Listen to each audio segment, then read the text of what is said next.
questions, but they gave a lot of information. So they really appreciated CrowdStrike's canvas. Yeah, they have a really good relationship there, and actually a similar program to what I'm going to talk about today. We're not the only New Jersey's not the only state doing what I'm about to talk about here. So we're in a good position to talk about kind of a more national presence. Is 5 after a good time to start? We're there now. We have about 6 people that have joined. We had 20 registered, so if you want to get started, I'm not opposed, and then hopefully we'll see a few more trickle in. Yeah, sounds good. And sometimes plans change, meetings come up. Um, you know, Hearing Mitch Palsky talk for an hour might not be in the top of everybody's priority list for this Wednesday morning, and I totally understand that. So no worries. I'll share it too on our website and social media. So Okay, Why thank I you. woke up this morning. Yeah, right. So thanks, folks, for joining today. I appreciate it. We're here today to talk about the New Jersey Advanced Endpoint Protection Program, which was named by the New Jersey Cybersecurity Communications and Integration Cell, which is part of New Jersey Office of Homeland Security and Preparedness. Um, we're really glad to be a part of this organization, to be partners, and also to be partners with New Jersey GMIS here. As I mentioned just a minute ago, we are creating a national presence with all GMIS chapters across the U.S. Indiana just talked about us, but we really value the organization at large as a advocate for local governments and their best interest in relative to technology and specifically in cybersecurity. So thank you to the GMIS folks that are on this call today. The advocacy and the efforts on your parts, in addition to all the other things you have to do in your life, are really appreciated. So thank you for giving me the opportunity today, and thanks for just being you. Today, we're going to talk a little bit about this program that we've created with Office of Homeland Security. And there are a couple of disclaimers in here, which is that the resources that are in this presentation are only intended for public entities. So if this recording gets in the hands of a small business somewhere or a corporation in New Jersey, we obviously would love to work with you, but this program is not specifically intended for you. I won't read through all the other bullet points. I think there's enough time here for someone to hit the pause button and read through them. But I think the only other piece of this that I will talk about is that if we start to mention pricing or terms, like in terms of like months of contracts that are offered through this program, the information that's presented on this call is relevant as of today, October 17, 2024. Those can always change in the future. I just need to say that off the bat. So today I'm just going to go through literally just two slides here on what is CrowdStrike, who are we as a company, and then we'll get into what is the program and how do you actually go through the process of purchasing CrowdStrike through that program. Then I'll ask or answer some questions that I think are commonly asked here, or we can just open up to the group. It's not a super large group today on the call, so I think we can just go right to Q&A. So CrowdStrike, in its origination as a company, we started off trying to focus on being able to provide kind of two main components of a platform in cybersecurity. And we've done a really good job of it. I won't give you the slide where we list off all the Forrester and Gartner and awards and stuff like that. Those are all on the website. Please just Google CrowdStrike and you can find those things. I want to talk about the reason why I came to CrowdStrike and why I believe in it. It's the company that I have believed in the most in all of the places that I've worked across the tech industry. Because when we first started out as a company, it was focusing on data and it was focusing on AI. And AI is in every single conversation. Like you turn on CNN or Fox News or whatever, and they're talking about AI, all the way down to like we're at every public sector seminar or webinar or government summit you go to, it's one of the main topics and drivers of conversation. And that's because it has the power to change our entire society. But 10 years ago, or I guess 12 years ago now, the founders of CrowdStrike were talking about an AI native platform in order to look at data in a more effective and efficient way. And they saw the issue in the endpoint and next-gen antivirus industry as being that a lot of processing was happening actually on the device. So our goal became to collect data once and use it for many use cases. And the way that we started to tie those things together and be able to build the this marriage of data centric platform and AI native platform is to have people in the middle. We needed to train that platform. We needed to have experts that have been in the field of incident response, of cyber intelligence, and data scientists, threat hunting. And we needed to look at that data and be able to create the models that now train the platform every single day as we ingest over 7 trillion events from our customer base every single week, all year long. So between those two things, we now have this platform that we've been able to build out, which has a single agent that gets deployed to your device that sits in about 50 megs of space, and it sends the data from the sensor to the CrowdStrike platform where we can process it against all of our AI models to see, is something that's happening on that device malicious? And now we've expanded that outside of just device control to look at identities, to look at cloud workloads, to look at attack surface, and kind of bring it all together into being the pioneer of an AI native SOC. So they use this number trillions rather than saying 7 trillions on the slide because it's constantly growing. And we don't know exactly if we're going to get to 8 trillion events a week, but I'm sure that we will. But being able to use user behavior analytics and being able to look at what's happening in the environment means that we are not just looking for the file names. We're not just looking for hashes. We are not looking for just the traditional methods of stopping attacks. We are looking at the actual intent of an adversary and the actions they are taking in your environment in order to do a better job of stopping breaches, which is our sole mission. So through that whole process, we have really had a high impact on the US government across the country. So I won't read the stats to you, but you can kind of see any of these states that have red in them are states that are using CrowdStrike at the state level. If they have a Falcon in them, it means that they're using our managed services in order for mitigation and response to cyber events in that state. And if you see the thick border around those states, that means that state is using us within a whole of state solution, which is what we're going to focus on talking about today. The whole of state kind of program that was instantiated through the state and local cyber grant program has been, I would say, moderately successful as a program across the US. But within the 13 states that you see on this map, we have been highly successful in being able to provide CrowdStrike at a very cost-effective price point in a multi-tenant environment that maintains autonomy for local entities that become part of the program, but also roll up threat intelligence so that a state can do its due diligence in providing notifications to local government entities and public education entities around what are the adversary or who are the adversaries that are attacking folks in our state, what tactics are they using, and what vulnerabilities are they trying to take advantage of. All right, so that's my why or who is CrowdStrike kind of shtick. And I'll just pause for a second. Any questions, anything anybody wants to bring up before we move on? Okay, thanks. And again, I'm going to leave time at the end. So if you have something you just want to wait till the end, that's cool too. If you don't want to see it on the recording, we can cut the recording after I'm done. I'm not going to take the full hour here, so we'll have lots of time at the end. Okay, so CrowdStrike Advanced Endpoint Protection. What is the program? Through that kind of mechanism that I just talked about, we are lucky enough to be partners with New Jersey. They call it NJKIC if you're not familiar, Cybersecurity Communications Integration Cell. And they're working with us to protect state agencies first. So all the state agencies that roll up to Office of Homeland Security that they have jurisdiction and responsibility for, we're using CrowdStrike. Then through the state and local cyber grant program, if you just Google NJCCIC and state and local cyber grant program or SLCGP, you will find a website or a page on their website that talks about their whole estate program and how you can become an awardee of that program.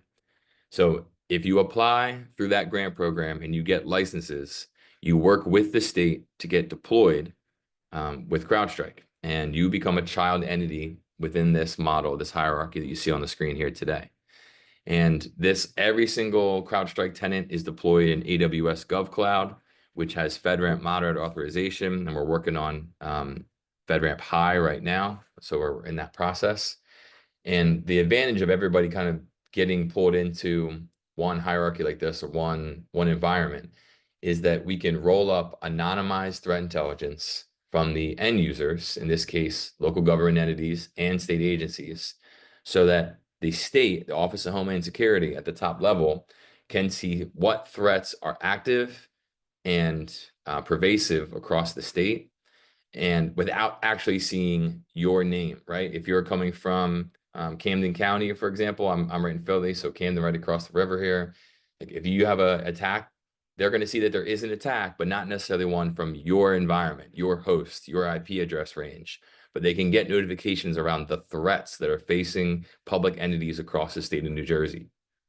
So the value of that is not just for you and having the best endpoint detection and response solution on the market, as judged by third-party analysts, not just by me, but also the advantage of you are providing the aggregate threat intelligence against public entities in the state of New Jersey to the state, so they can make better decisions around how they're going to educate users, provide cybersecurity bulletins, and also kind of have the visibility into what other advancements might need to be made at the state level.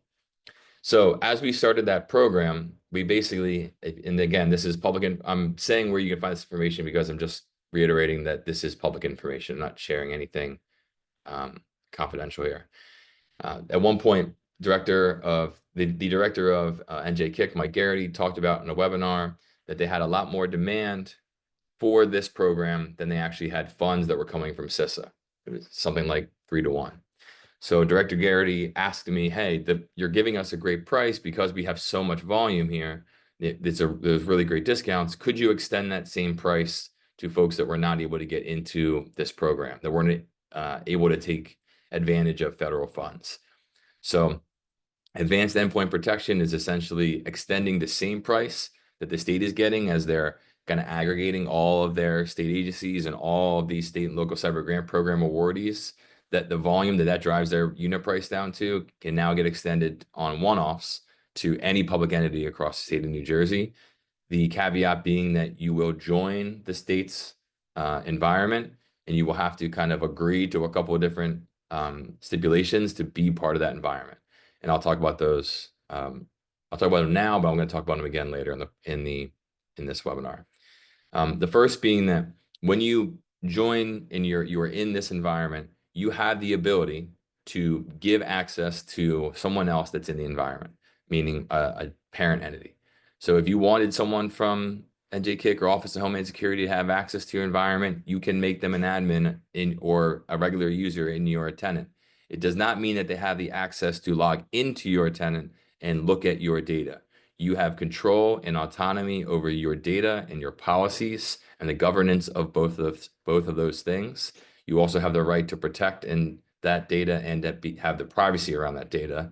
But when you have the ability to collaborate and to share it. So because of that ability, you have to sign a memorandum of agreement with the state that says, I understand that I have the ability to give these folks access and that I am going to be deployed in their environment.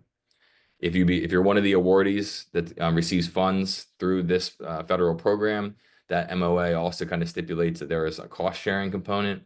Whereas if you are buying on your own at the same price everybody else is getting, that component is not included in there. So the benefits of being part of this environment are that, one, you get to work with CrowdStrike. I won't be like a cheerleader on this call right now. I think if you're not familiar with us, I'm happy to do a one-off presentation to kind of explain the depth and the breadth of the platform. But the top line here, or I guess the bottom line, is that we are the #1 managed detection and response service and capability on the market, and we have been so for a number of years. We are leveraged at the federal level, at all levels of government. We provide testimony to the White House as well as many states across the U.S. on the adversaries that are attacking us here in America. And we're just I would say indisputably a leader in the cybersecurity industry. And now the great advantage here is that we're able to provide a volume discount pricing while still maintaining flexibility and autonomy for you as an organization as you become part of this multi-tenant environment. So the bundle of products, which I will give brief descriptions here. I won't get into like a deep dive for each individual one, but this is kind of the bottom line of the four products that come with the advanced endpoint protection bundle. And then there are kind of two services that are included in it.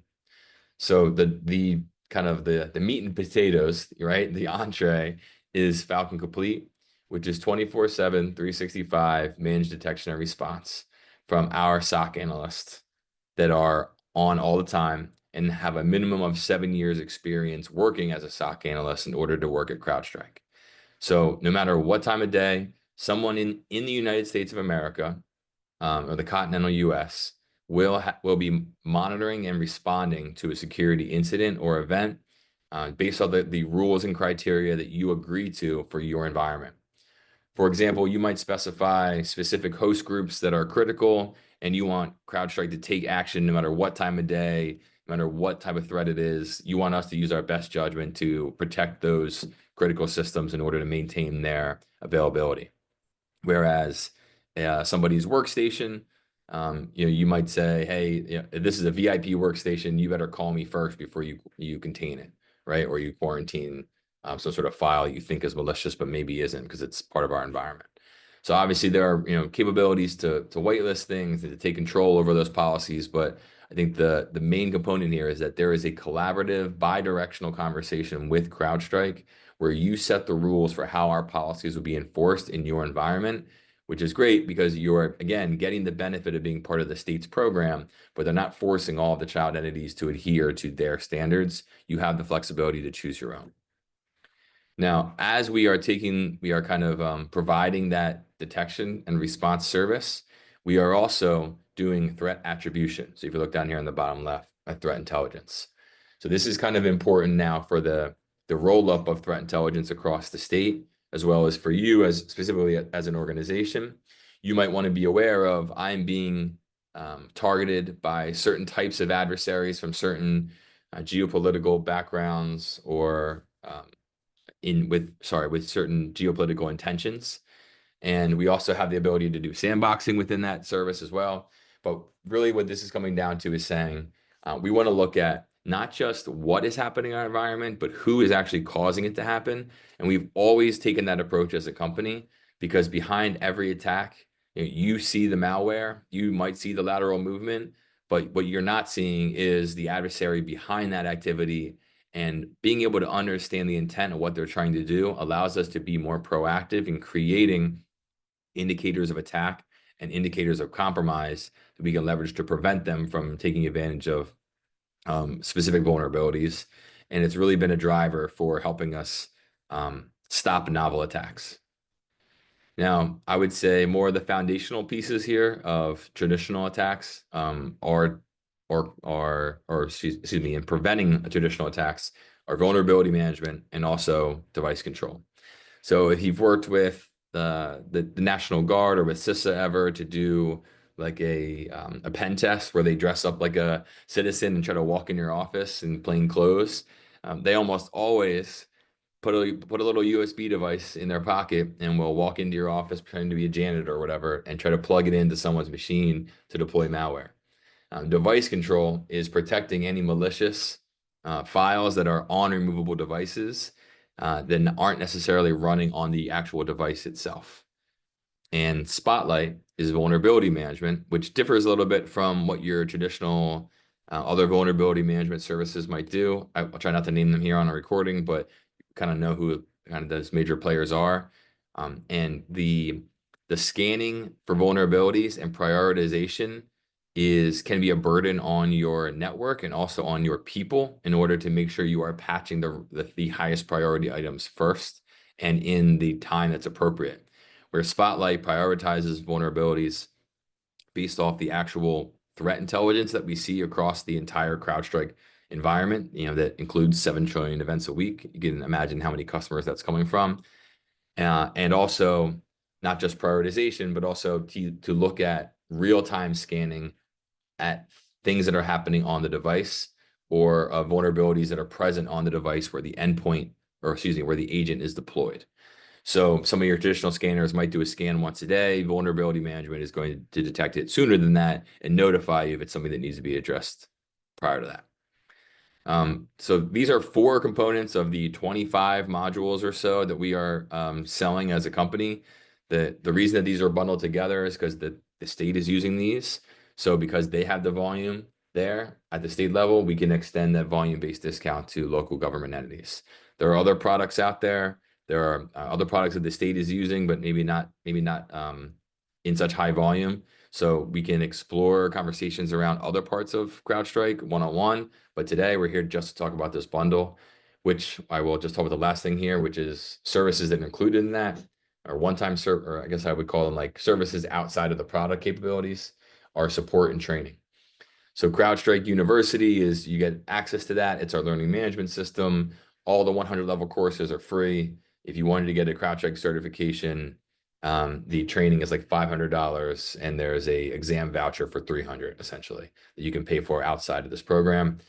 And then the training, or excuse me, that was training. Support is, as part of this entity, as part of this organization you become part of, you have a dedicated technical account manager who kind of looks at everything at the state level. And then we also have a team of technical account managers that will help prioritize your cases, respond to them within the appropriate SLAs, 24/7 phone and chat service, and then the normal kind of support resources like documentation, videos on how to get deployed, best practices, things like that nature.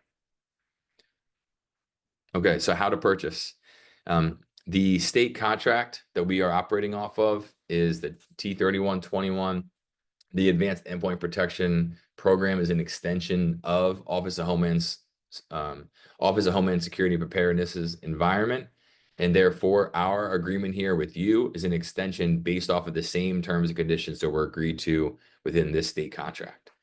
That state contract names 4 resellers that you can purchase through, and the kind of the margin and the pricing and how they can apply the cost of their services is defined within that state contract. So there is some variability, in like a very minor variability in the end user price that you would get if you got 4 different quotes here from these 4. So, but very little. But I would recommend that you reach out to whoever you work with, you do the most business with, and just gonna ask them about this program if you're interested. They should know by now to reach out to me for pricing. And again, the quote will come from them, but it will be the exact same unit cost that the state is getting at the time that you request the quote.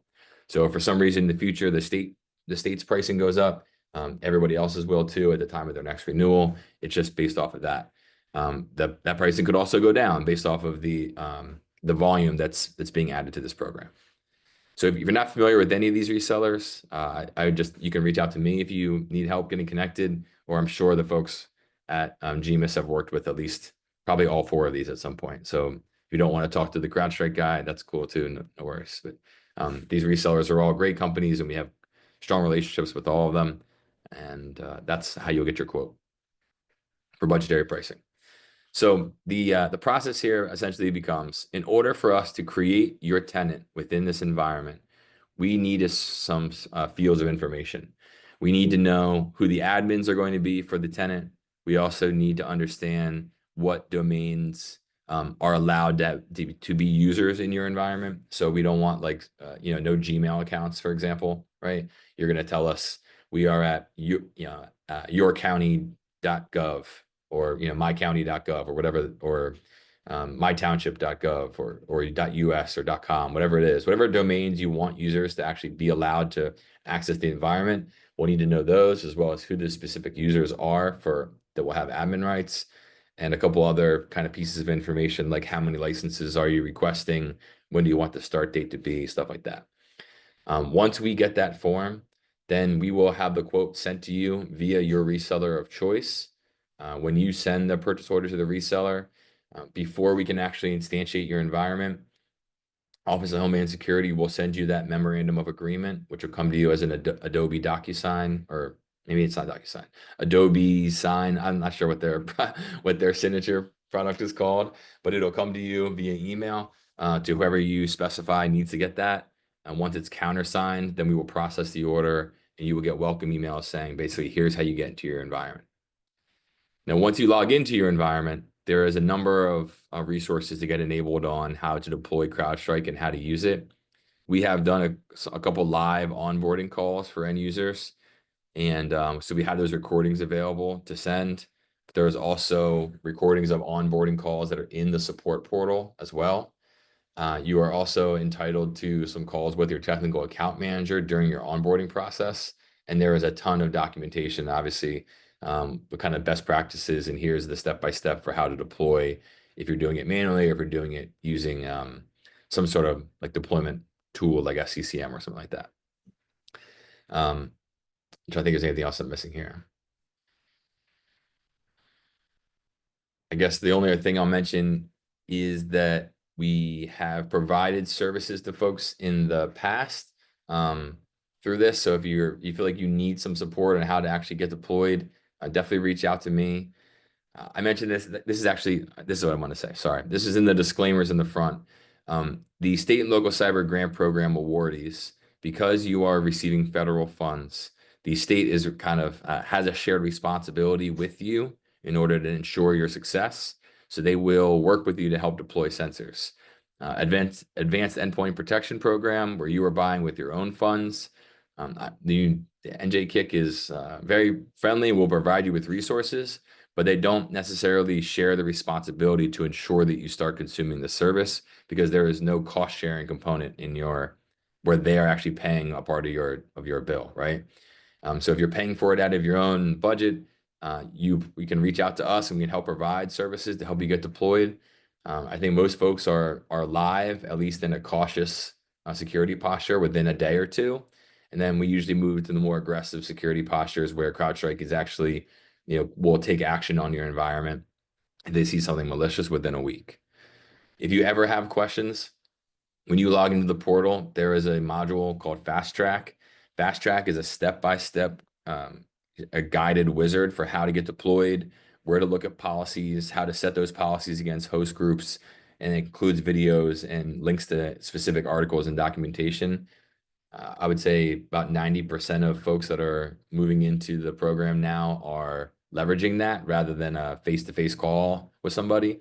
But for those one-off calls, we're more than happy to accommodate. We want to make sure that everyone is successful and protected. Our main goal is to stop all breaches in New Jersey wherever we are deployed. So a couple frequently asked questions. I think we have time for me to go through these, so I'll just do this real quick. If you are already a customer, if you're not in GovCloud, you will have to redeploy sensors from a GovCloud environment. When we deploy sensors, there is a specific customer identifier, a CID, that needs to be in that sensor so that we know where we're sending data to in the CrowdStrike cloud. And that cannot be changed, right? So that sensor needs to get deployed from your specific CID. And there are protections in place for GovCloud that don't allow us to migrate from commercial cloud into GovCloud. If you want a different set of modules outside what's included in that bundle, you can definitely reach out to us. We can price it out based off of whether or not the state has it and a volume discount can be applied. Oops, sorry. Whether or not a volume discount can be applied, or if we're just going off of the quantity that you're requesting on your own. And if it's something that the state's not using, you can definitely look at that as well. And there's nothing stopping you from having a GovCloud and a commercial cloud run simultaneously next to each other. We even have folks that have run sensors from each on the same device in order to migrate off of a commercial cloud to a GovCloud environment. Yes, you have control over your instance. The part of the CrowdStrike platform that allows you to have that is called Falcon Flight Control. It is, at the state level where the OHSP folks, the NJ-KIC folks have control over all the state agencies. They have a drop down where they can click into the agencies that they have responsibility for, right? Or There are some, I think, that are maybe have autonomy over their environment and don't allow them to click in. But there are folks that say, yes, we want someone that New Jersey SOC analyst, looking at our data or looking at our threat intel and our alerts notifications and making sure that we're secure. But in the aspect of the in this environment, with it's being provided to public entities at local government levels, that Falcon Flight Control basically just says we are restricting the access from other entities that are either horizontal to us or vertical to us. And if you have, it also gives the ability to say, if I'm at a county level and I'm providing services to a township within my county or to a school within my county, you can have the same type of parent relationship to them. So this, the state can be the parent to your entity. You can be the parent to local entities within your jurisdiction. In order to get access to CrowdStrike University, this is managed at the state level. This alias right here you see on the screen can be used for all sorts of questions, but primarily they basically say, hey, we are responsible for all access passes across the state. And we want to make sure that those aren't being given to folks that aren't using them. We are kind of managing it at the state level. And then last but not least, who's going to deploy the sensors? I talked about this already, but you have access to CrowdStrike Essential Support, which essentially enables you to technical account managers to help answer your questions. They won't put hands on the keyboard, but they can help explain to you, here's what the steps you need to take. And there are some folks that have, some operating systems that have been around for a while, or some unique devices that you might not always see on the network. So if you need help with some of those, you can definitely reach out to support to get answers there. Okay, so I'm done talking now, which it seems like I've been talking forever, but we are just a little past 9:30. So I will pause and just see if there's any questions. I didn't see any in the chat, but if anybody wants to come off mute and ask, I'm happy to go through those now. Yeah, Mitch, it's Ed Card. How are you? I'm good, Ed. How are you? Good, thank you. So we use CrowdStrike and we've been using it for a while. It's been really good to us, but I've always had this question. I know that MSISAC has their own version of this. Many states have taken up the same, programs. And so in our state, right, is the SOC manned by New Jersey state personnel, or is it manned by CrowdStrike personnel? And then, you talked about being able to see those threats from the state position, but do they also then take into consideration the threats nationwide or worldwide through the CrowdStrike infrastructure? All right, good question with multiple parts of this answer. So MSISAC, we are really grateful to have their partnership as well. And we're glad that they see the value in CrowdStrike, so much so that they essentially provide a managed service using their own SOC, right? Where they would be just deploying the sensors, and then they take over from there in the way that CrowdStrike's Falcon Complete service, our 24/7, 365 service does. So it's great that they see the value in the technology. They wanted to be able to provide their service to end users, and I think they thought that there was a good opportunity there for them to kind of build a security program.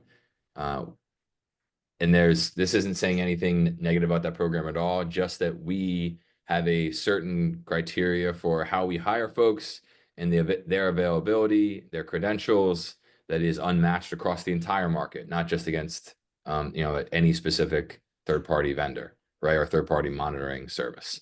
So that's kind of the main difference there. Again, we're proud to have that relationship with MSISAC. They have kind of specific offerings they can provide using our technology, whereas we have our services that we provide with our technology.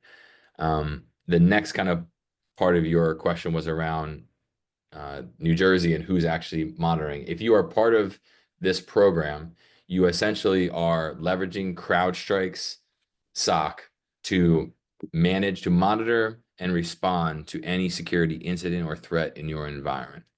The CrowdStrike SOC, our SOC analysts, will work with your security team in a collaborative way.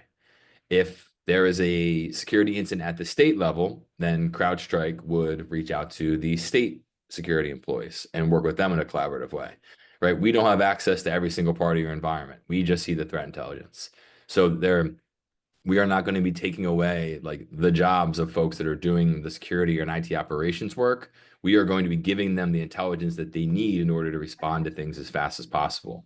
Well, where we can and where you've enabled us to take action in your environment, we will, wherever you say we're allowed to.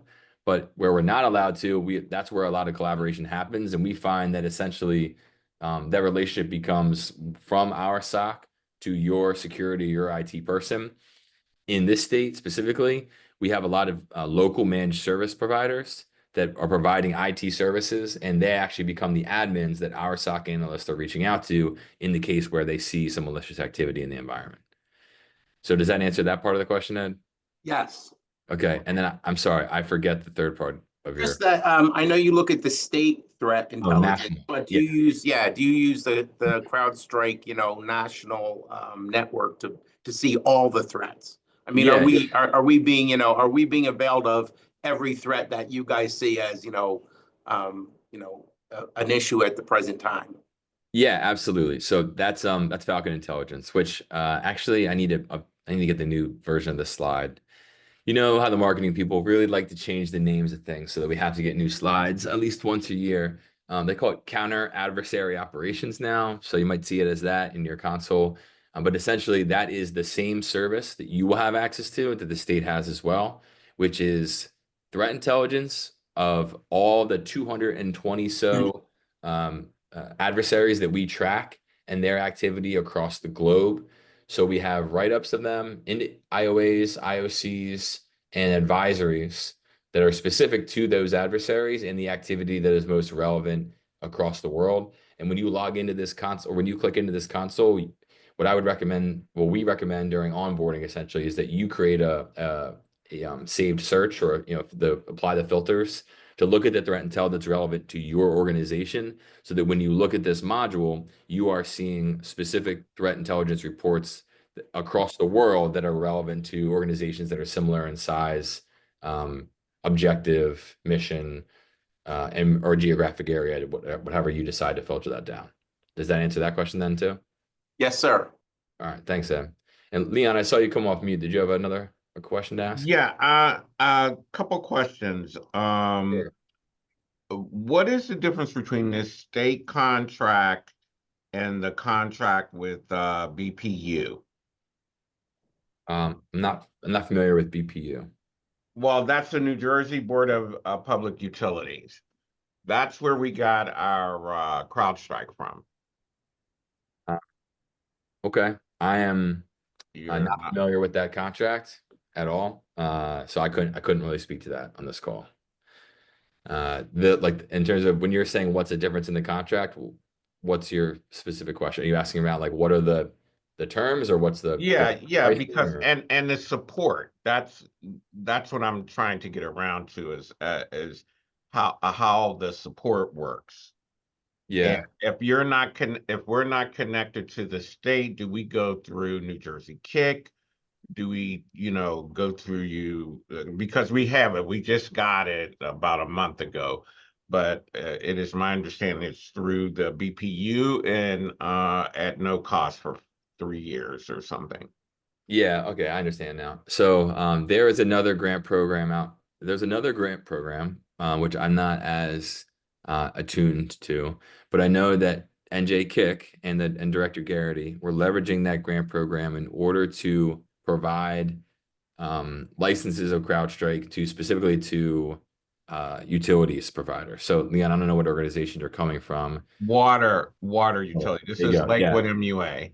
So you actually, we can take it offline, but I think you remember in the beginning, and I'll flip back to that slide here in just a second. But in the beginning, I kind of showed there was the whole hierarchy of entities, and one of them was the awardees, the State and Local Cyber Grant Program awardees. Yes. You're in there already then. If you are getting it through that program, you are in this bucket. It's just a different grant program. There was a specific grant for utilities providers. So how do you get the support? Is the support still through NJ Kick? Do we go through you directly? Yeah, there was that, and I'll put it in the chat now, but there is that email alias. njkick-edr@cyber.newjersey.gov. And if you reach out to them, they are managing the deployment and implementation for anyone that's receiving licenses through the grant program. And if they need help from us, they reach out to us, but they wanted to be kind of the front line rather than paying for our professional services to do deployments. They wanted to be able to make the most of the funds that they were getting and not be spending funds on our professional services. They want to do it themselves. Okay, that was my question. Okay, cool. Anybody else have a question? Mitch, I'll ask you this question, and it's like the elephant in the room, right? Everybody who talks about CrowdStrike versus Sentinel and some of the other things, I'll talk about the blue CrowdStrike day. Some people had a blue CrowdStrike week, and some still have summer months, And so I know you've been talking about your highly, rated people and very educated, and you bring them on.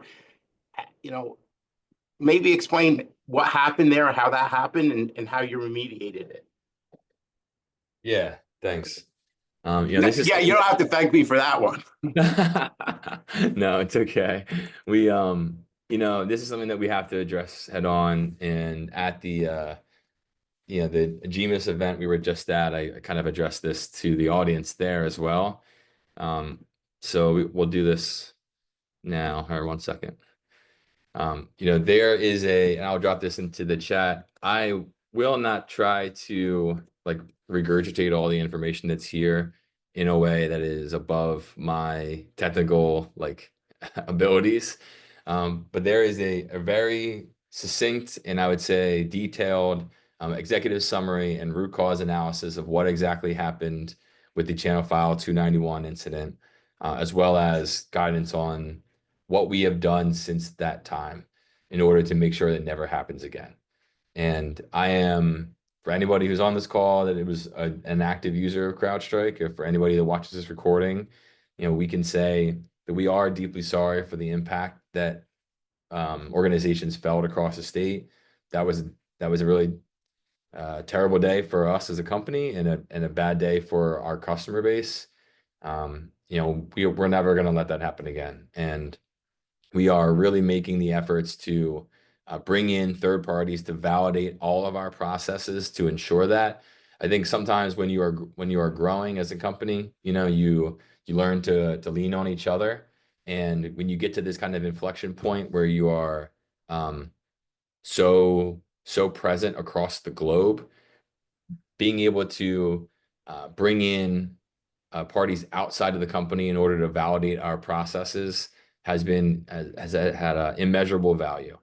So if you need a breakdown, like a technical breakdown of what happened, we're happy to do a presentation on that. I won't try to go through it all today, but there is an executive summary. And really the bottom line here for what happened is, let's just be straightforward about it. You'll read about it in here too, is there are content updates that get pushed out to sensors all the time. When we see a novel attack or we have new threat intelligence that the sensor in your environment can use, we want to get you that data as soon as possible. So we push those files out and it reads 20 fields out of that file. For whatever reason, this content file was looking for 21 fields and it was never finding that 21st field, essentially. And it was a memory out of bounds error that there was no exception handling for. So we have brought in the bad part about that is I'm sure somebody's thinking how do you not have exception handling for that? Totally understand that, and very valid question to bring up and criticism to bring up. The good part of that is that it was an easy solution to fix, and that a strategy for ensuring it never happens again is not overly complicated.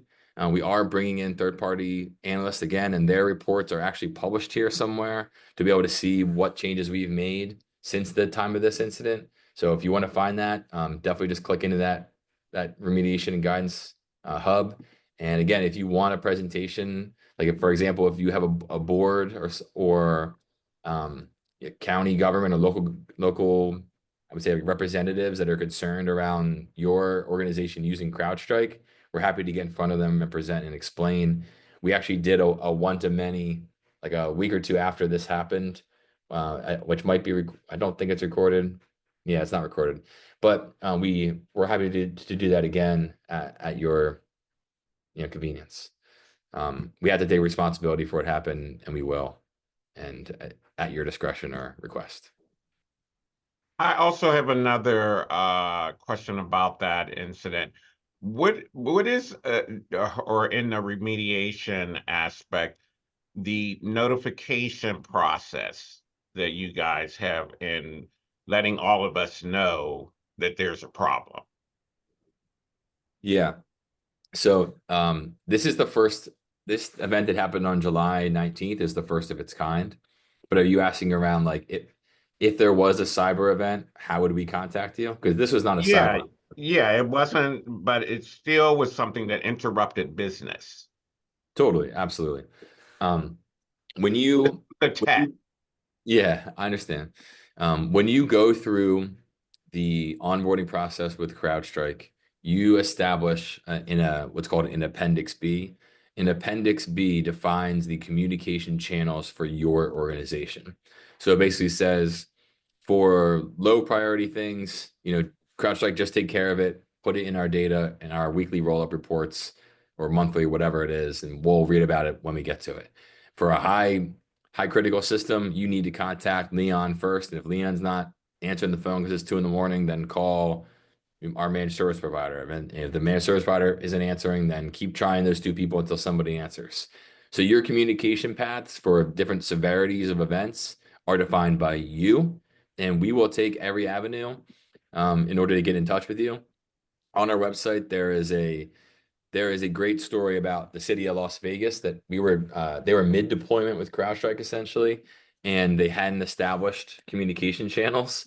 And so the sales rep, my peer, Mary, started getting a call in the middle of the night, and she had to call the CIO of the city. And when he saw Mary was calling, and rather than the CrowdStrike, I guess he didn't have the CrowdStrike number saved in his phone yet. But when he saw Mary calling, he was like, "Oh, this isn't good," and answered the phone. So we will take all necessary steps to get a hold of you when there is any kind of disruption of service or cyber incident. But we will go through your defined communication channels before we go outside that, and we will make those decisions on when to step out of those bounds based off the severity of the situation. Interesting. Yeah, if you have feedback or additional questions on that, Leon, I'm happy to answer those too. No problem. Yeah, and I'll mention that on that day, I first found out about it because I got about 500 messages from Ninja One saying, "Hey, nothing's online anymore."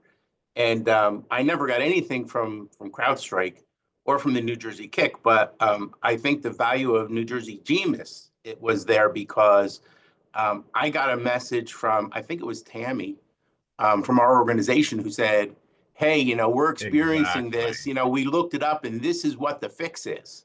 And I was still driving to work when she posted that, and I was like, "Hey, that's great."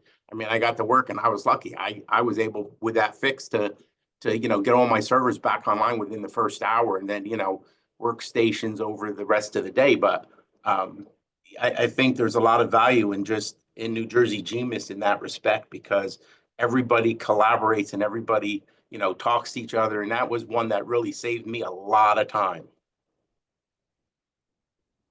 Yeah, I understand that. This was like I kind of mentioned earlier, this was a this was a different type of event than we have ever experienced before.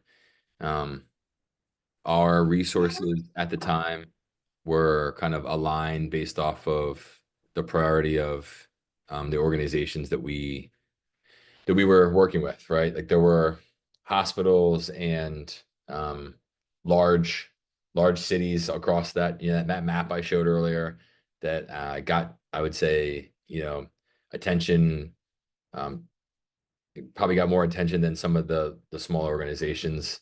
That was kind of the nature of that situation.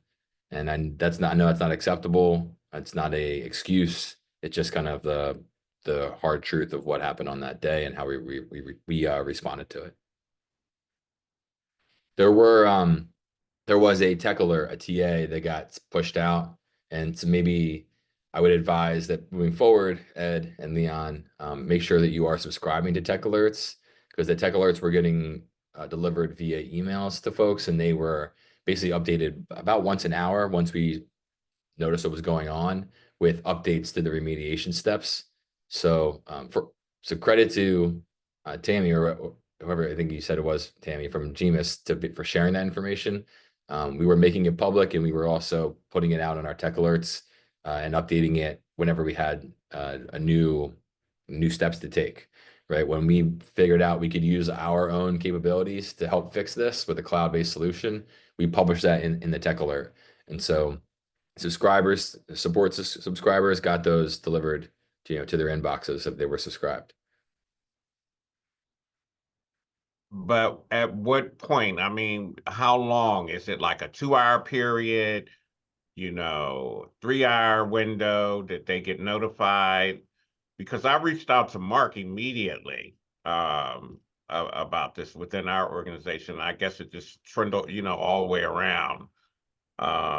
So we were aware of it. But, in the future, do you guys plan to have it, you get notified within a certain period of time or anything like that?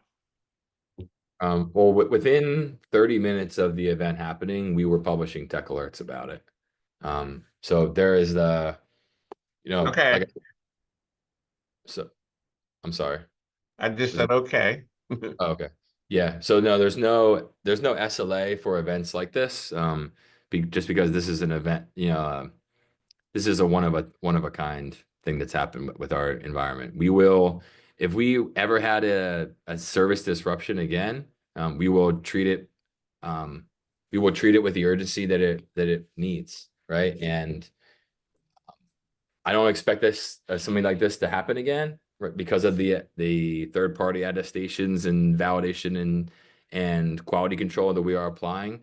But we've definitely learned a lot from the situation that happened on July 19th. And when it happens, or like when something like this happens, then you learn a lot about your organization, and you find the gaps, if there are any, and you find the ways to improve on your communication. And I'm glad that you're giving me the feedback, because it's my job to go advocate within the company on behalf of the folks that are on this call, to make sure that the big cities get the same treatment that the little guys do here too, right? Regardless of your size or the service you're providing, we all have important data and systems, and criticality and priority. So we need to be able to find mechanisms to support all that. And if you on the call feel like you didn't get that, I'm glad that you're telling me, because it's my job to roll that up, and we will take it seriously. Hey, Mitch, I'll close on a better note. We've been using CrowdStrike for a while, and one of the reasons that I stayed with them and that I will continue to use them is about a year ago we had a pen test, and when the team came in to do the internal side, they brought all these files and things, and they're like, what are you using for your AV? And I was like, well, we use CrowdStrike. And he goes, well, this is a moot point. There's no real reason for me to run any of these things, but we'll do it just because it's needed for the pen test. But I mean, those guys do hundreds, if not thousands, of pen tests in different environments. And when they heard we had CrowdStrike, they were like, yeah, this isn't going to show anything. CrowdStrike catches all of it. So, from their statements, I was really enthused, and became a CrowdStrike believer. Yeah, thanks for saying that, Ed. I appreciate it. And I know that I mean, I'm, like I said at the top of this call, I mean, I have never believed in a company more than I believe in CrowdStrike, even through the kind of like the trouble that we went through over the summer. And we have had to answer for what happened, and we have done it across all levels of government. If there are, I would say that if you're not happy with the steps that are in the remediation hub in terms of like the changes we've made to how those files are delivered to the sensor, and the way that you can stagger the deployment of those, or the delivery of those, then let me know, and let's talk about what a acceptable solution is. I can't promise anything, but I can definitely pass that information up. And Leon, I think your concerns around kind of communication and the timelines around those, I might just not be educated on kind of like the best way to respond to that, but I understand the concern, and I definitely have heard it from other customers, across just my 2 states that I support. Okay, thank you. Yeah. Yeah. Feel free to reach out if you have follow-ups after this. Okay. All right. Well, thank you to the folks from New Jersey GMIS, and thank you all for joining today. It's good to get into kind of a little bit about CrowdStrike and the relationship we have with the state here, as well as get a chance to, get put under the white spotlight for a little bit. So I appreciate you all being on here and asking the questions, and I hope that you are walking away from this feeling like you're a little more informed around the services that we provide, not only to the state of New Jersey, but to all states essentially across the US. And if you have questions after this, I'm sure the folks, Christina, you can just maybe put my email address in the follow-up whenever we deliver the recording, if that's cool. Yep, I can do that. Okay, thank you. All right, thanks everybody for joining, and have a great rest of your day. Thanks, Thank Mitch. you. Bye. Yeah, Thank take care. you.